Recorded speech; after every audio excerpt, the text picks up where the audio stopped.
अब ये क्वेश्चन क्या कह रहा है, इस क्वेश्चन को ध्यान से समझेंगे। इस क्वेश्चन को मोहित ने भेजा है, बिहार से है, जेई की तैयारी कर रहे हैं। दोस्तों जो डाउट की वीडियोज हैं, जो आप मुझे क्वेश्चन शेयर कर रहे हो और मैं उसके ऊपर वीडियो नहीं बना पा रहा हूं, उसका कारण है घर में कुछ कंस्ट्रक्शन चल रहा है और वो कंस्ट्रक्शन की वजह से क्या होता है ना, रिकॉर्डिंग में आवाज आती है। इस वजह से जो है मैं आपके डाउट की वीडियो थोड़े दिन के लिए नहीं बना पा रहा हूं। अभी शायद 4-5 दिन और लगेंगे, उसके बाद फिर से मैं कंटिन्यू आ जाऊंगा, आपके सारे डाउट जो है सॉल्व करता हुआ चलूंगा। तो चलिए इस डाउट को देख लेते हैं। The relation between average velocity VAV of a particle and time t is shown in the graph. If during the time interval considered the particle did not change its direction of motion, the plot instantaneous velocity as a function of time. आपको इस question में basically average velocity और time के बीच में graph दिया है और आपको इंस्टेंटेनियस वेलोसिटी और टाइम के बीच में ग्राफ फाइंड आउट करना है।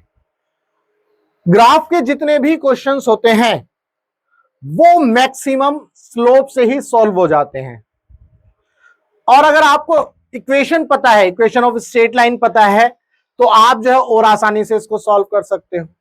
ठीक है, अब चूंकि आपने ये पढ़ा है कि जो एक्सीलरेशन होता है, वो एक्सीलरेशन क्या होता है भाई, अगर मैं एवरेज की बात करूं, एवरेज एक्सीलरेशन AVG, वो क्या होता है, चेंज इन वेलोसिटी यानी कि final velocity minus initial velocity upon में time, T final minus T initial. तो आपने इस तरह से देखा होगा डेल्टा V अपॉन में डेल्टा T। ये आपने बहुत आराम से इस चीज को समझा हुआ है। इसके बाद अगर मैं बात करूं इंस्टेंटेनियस एक्सीलरेशन की, इंस्टेंटेनियस एक्सीलरेशन क्या होता है भाई, ये होता है dV ओवर dt।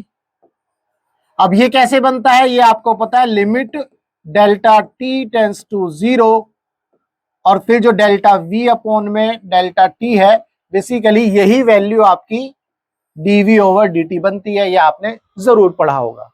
ठीक है जी। अब बोल रहा है इस केस में वेलोसिटी और टाइम यानी कि V एवरेज और V टाइम के बीच में जो है आपको ग्राफ दिया है। अब V एवरेज और V टाइम के बीच में अगर आप ग्राफ देखोगे, अगर आप इस केस में यहां पर स्लोप देखते हो तो देखो ये स्लोप जो है कांस्टेंट है, ये स्लोप कैसा है, कांस्टेंट। ये स्लोप कांस्टेंट है और आपको ये पता है जो एक्सीलरेशन का, जैसे ए एवरेज निकालोगे तो V final minus V initial upon में T final minus T initial, तो ये एक्सीलरेशन क्या हो जाएगा, कांस्टेंट। ये आपको पता चल गया, ये एक्सीलरेशन क्या हो जाएगा, कांस्टेंट। अब ये एंगल जो थीटा होता है, अगर इसका आप tan थीटा लेते हो तो ये किसके इक्वल हो जाता है, स्लोप के, और स्लोप किसके इक्वल होता है, m के। तो यहां पर आप इक्वेशन ऑफ स्ट्रेट लाइन जो है लगा लो।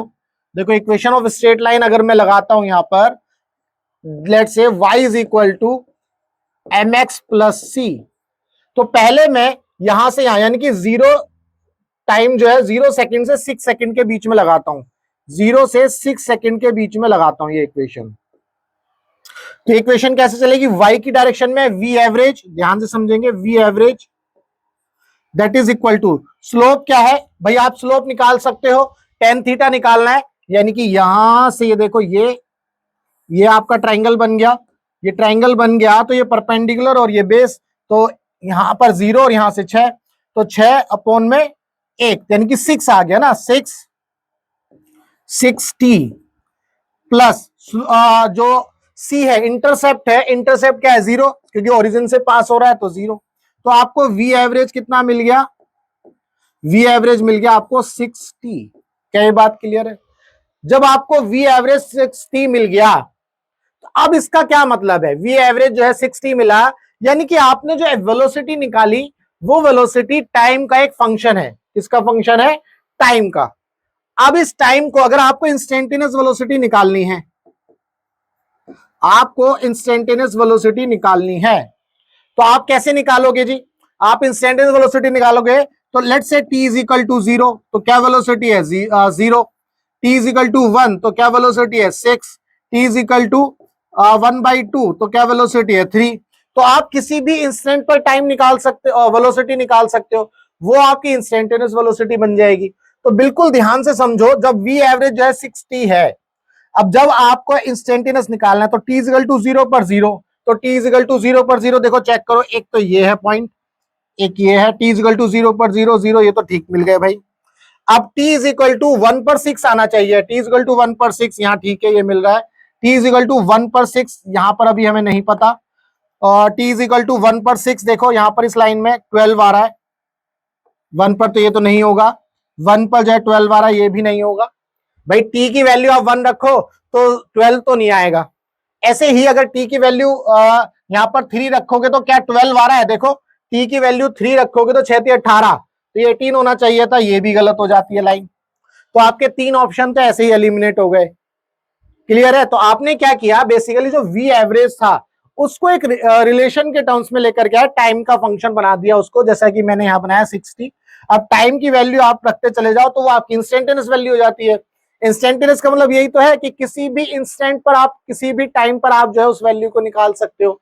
तो t इक्वल टू 0 पर 0, t इक्वल टू 1 पर 6, t इक्वल टू हाफ पर 3, इस तरह से वैल्यू मिलनी चाहिए। तो आपको ये पता चला कि जो फर्स्ट ऑप्शन है ये लाइन बिल्कुल मैच कर रही है, t इक्वल टू 0 पर 0, 1 पर 6।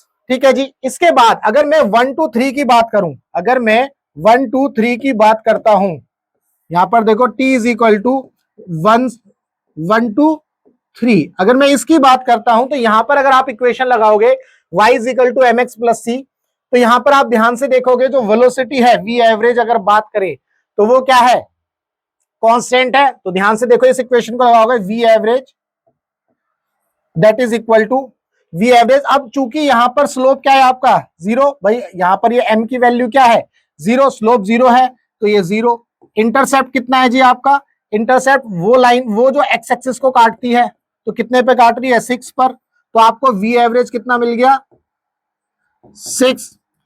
अब चूंकि वी एवरेज 6 है, ये टाइम का फंक्शन नहीं है, कांस्टेंट वैल्यू है, तो आप 1 to 3 सेकंड में आपकी एवरेज वैल्यू 6 है, तो इंस्टेंटेनियस वैल्यू भी यही रहने वाली है, तो v इंस्टेंटेनियस भी आपका क्या रहेगा 6 ही रहेगा। क्लियर है? तो यहां से 1 to 3 में ये वैल्यू 6 ही रहने वाली है। इसके बाद आगे की बात आगे कर सकते हो आप 3 to 4 में, अगेन जो है ये टाइम का फंक्शन बनेगी, आप वैल्यू रखो यही सारी वैल्यूज आएंगी। तो यहां से हमें ये पता चल गया फर्स्ट ऑप्शन हमें बिल्कुल मैच करता हुआ मिल रहा है। वैसे तो इतना कुछ करने की जरूरत नहीं थी, ये तो मैंने आपको कॉन्सेप्ट समझाया। उसके बाद अगर आपको इक्वेशन लिखनी आती है स्ट्रेट लाइन की, आप जो है उसी इक्वेशन से इसको सॉल्व कर सकते थे। एक्चुअली ये क्या है, ज्यादा देर का सवाल नहीं था, ये विद इन 1 मिनट और विद इन हाफ मिनट का ही सवाल था। बस आपको क्या करना था, आपको इक्वेशन ऑफ स्ट्रेट लाइन लिखनी आनी चाहिए।